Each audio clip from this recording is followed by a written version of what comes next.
of how you train for? Did you go to a club? How did you learn it and all this good stuff?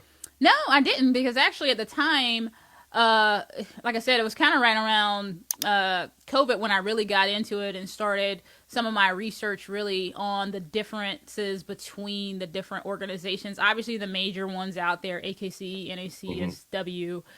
Man, that's some alphabet soup right there. Yeah, buddy. But I wanted to understand what were the different rules, and I never participated in. I don't work. I don't compete in the organizations. I really do just do it for fun and mental stipulation simulation for my dog. But I do like to understand what's out there. I'm not saying we'll never compete, Right. but I literally just started opening up the rule books of these organizations and seeing how it's done because a lot can be gleaned from just the structure of the various tests and the levels and like what is like introduction versus some of the more advanced or elite. You know, are we talking about single odors, multiple rooms, and the variances of the hides, and like what are some of the rules with regard to what's going on with like the distractions? And you can take that information, whether you compete or not, and shape your home environment, for example, or you know, a vehicle search outside on the car lot or whatever,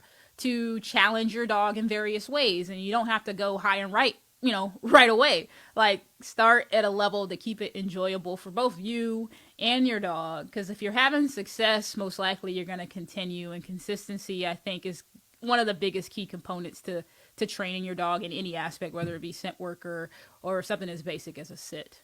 Right. So I was watching your YouTube video, and it's on point. I'm going back personally and going to check out some things that I wanted to learn about scent work. In in the sports side, what scents are they tracking for? A lot of times, birch, anise, clove, cypress. Those are probably the most popular.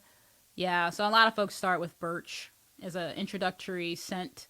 But I would say just do whatever. In fact, I had a one of my friend's kids was over the house the other day, Hmm. and I hadn't really even busted out the old school containers because I think if you can, you want to try to run your dog on different types of containers, so to speak, or different locations and whatever. Like if you got like luggage or bags or boxes or bricks or couches, whatever, anywhere. You want your dog to be able to find whatever it is you want him to find anywhere. So, but I know it's popular to start with the boxes, but even after a couple of weeks, you're going to be recycling those and having to go through them.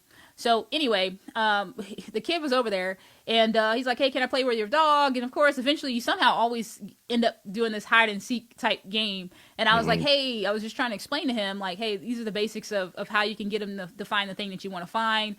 So we used a ball, and we literally this was just on the spot, and I was like, let's just make it easy. I try to just one of the most basic things you could probably teach a kid to get them to start getting into scent work with a dog is maybe like a approach like focused attention. Like I try if you can get your dog to just do the thing voluntarily on their own and get it. It's so much easier, I think, than trying to force and shape the behavior. Sometimes you're gonna have to help them more. So, for Hmm. instance, let's just put the ball on the floor and see what he does. So every time he interacted with the ball, we dropped a treat.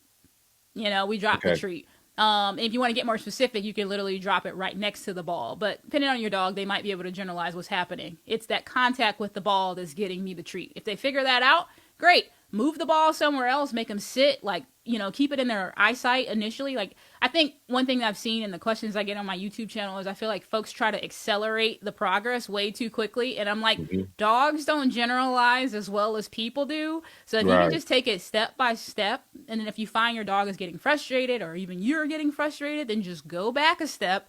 And then that's how I've found to be able to make progress. So anyway, we went from him just getting contact with the ball because we put it on there. So we played on his curiosity and we were rewarding him. And then we moved the ball and then we moved the ball. And then eventually we were able to just have him wait in his crate, go place the ball somewhere, and we go say, find it. Now, granted, my dog understands that that's like a cue to go look for something, but he got it because he was getting treats. He was in the mood. His drive was high.